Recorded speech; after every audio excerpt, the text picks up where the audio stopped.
আপনি কি ভেবেছেন আপনার নামাজ দিয়ে আপনি জান্নাতে যাবেন? আপনি তাহাজ্জুদ গুজার, সেজদা দিতে দিতে কপালে দাগ ফেলেছেন, এটা আপনারা জান্নাতে নেবে না। আপনি এলাকার সবচেয়ে বড় হাতেম তাই দানশীল, এই দানের ভরসায় বসে আছেন। কশিন কালো না, আমাদের নামাজ, আমাদের রোজা, আমাদের ইবাদত এগুলোকে মিজানের পাল্লায় উঠালে কোনো ওজনই হবে না। তবে আমাদের একটা কৌশল জানা আছে, আমরা আল্লাহর রহমতের ভিখারি। আমরা সেদিন আগেই গুনার স্বীকৃতি দিয়ে দেব। আমরা বলবো, আল্লাহ তুমি প্রশ্ন করার আগে তোমার একটা কথা বলি, আমারে কিছু জিজ্ঞেস করো না, আমি সব করেছি। এমন কোন পাপ নাই যে পাপ আমারে দিয়ে হয় নাই।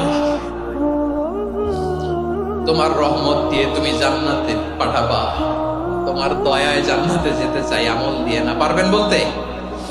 কিয়ামতের দিন আমরা বলবো, আল্লাহ আমার আমল দিয়ে জান্নাত চাই না, আমি তোমার দয়া দিয়ে জান্নাত চাই। তোমার দয়া ছাড়া আমার কোনো উপায় নাই। কারণ আল্লাহ যদি বিচার করে, বাঁচার কারো উপায় নাই। আল্লাহ যদি বলে ফেলেন তুই এটা করলি কেন, ওখানে গেলি কেন, কোরআনে 1000 বার নিষেধ করলাম তারপরেও এই পাপে জড়ালি কেন, এরকম প্রশ্ন ছুড়ে দিলে আমার উত্তর আছে? বাঁচার কোনো উপায় আছে? রোজ হাসরে হে আল্লাহ আমার করুণা বিচার, আল্লাহ করুণা বিচার,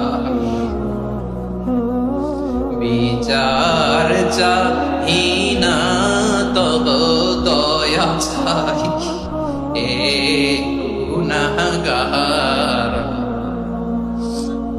করুণা বিচার। আপনার আমল দিয়ে জান্নাতে যাবেন? কি দিয়ে যাবেন?